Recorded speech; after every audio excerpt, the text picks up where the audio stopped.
My name is Araya. I'm 22 years old. I live in a quiet valley town called Marydale, where the mountains kiss the clouds and every morning feels like a painting.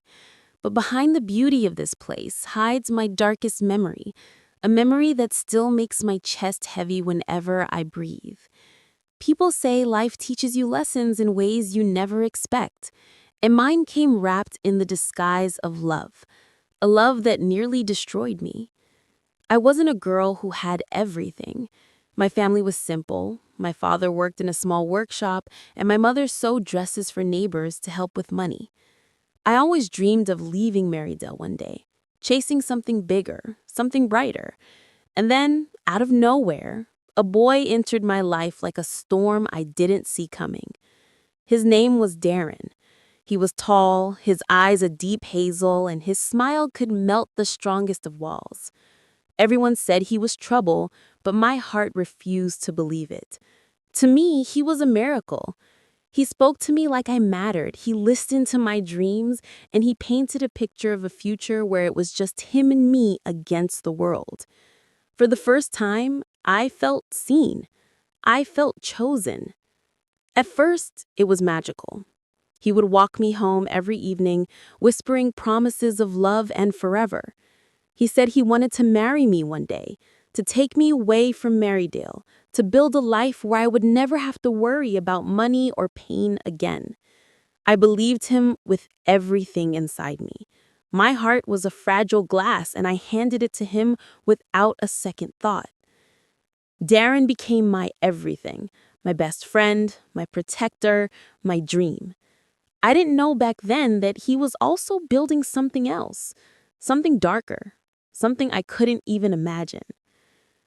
Months passed and I started noticing small things. He would ask me strange questions about my family, about how much money we had saved, about whether I ever wanted to leave my town. At first, I thought he was just curious, maybe planning for our future. But soon he began asking for little favors. "Araya, can you take some money from your savings? Just a little, I'll pay it back," he would say. I gave it to him without hesitation. He needed me.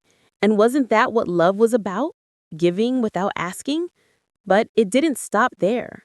Slowly, he began isolating me. "Your friends don't care about you like I do," he'd whisper. "Your family will never understand us." I listened to him, blinded by the idea of love, cutting ties with those who truly cared. One night, he told me we were going on a trip to the city, just the two of us. My heart leapt with excitement. I thought this was it, the beginning of the life he promised.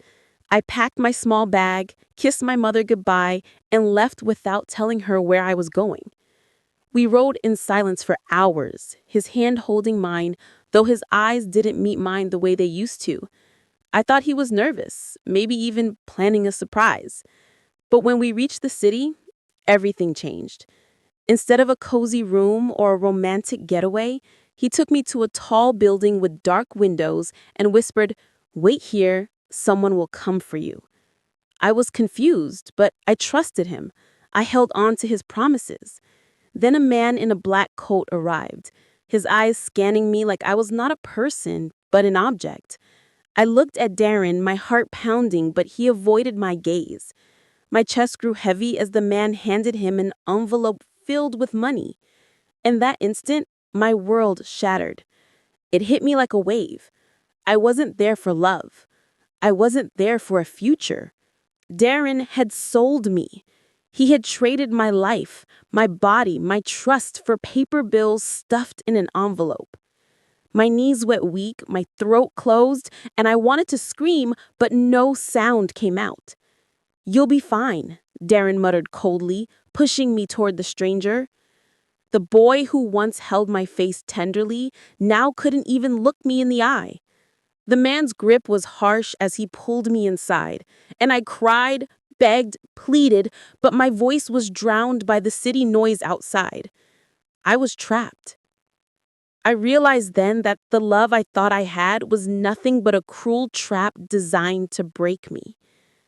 The days after were the darkest I have ever known.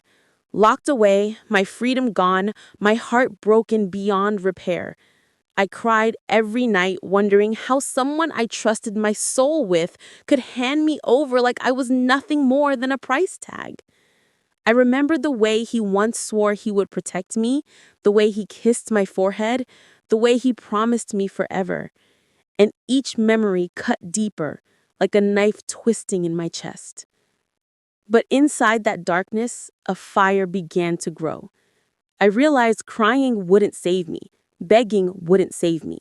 Only my strength could. One night, when the man who guarded me fell asleep drunk, I found the courage to escape. My hands shook, my legs trembled, but I forced myself to move quietly, unlocking the small window and slipping into the cold night.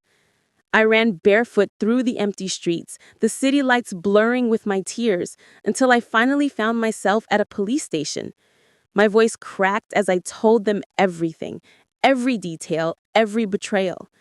They listened, they believed me, and for the first time in months, I felt a tiny flicker of hope. The police found Darren easily. He didn't even hide. And when I saw him in handcuffs, he looked at me without guilt, without remorse, just cold eyes that once pretended to love me. That was the moment I realized he never loved me, not for a second. I was just the means to an end, a pawn in his cruel game for money. My heart broke again, but this time it wasn't weakness. It was rage. It was strength. The road to healing wasn't easy. People whispered, some judged, some pitied, but I refused to let their voices define me. I wasn't just the girl who was sold. I was the girl who survived. I rebuilt my life slowly, piece by piece, holding on to the lesson that no matter how much someone promises you forever, love without respect and truth is nothing but poison. Today, I stand stronger, braver, and unshakable. My scars are real, but they remind me of my strength. And yes, I was sold, but I was never broken. I rose again, and now I will never let anyone write my story but me.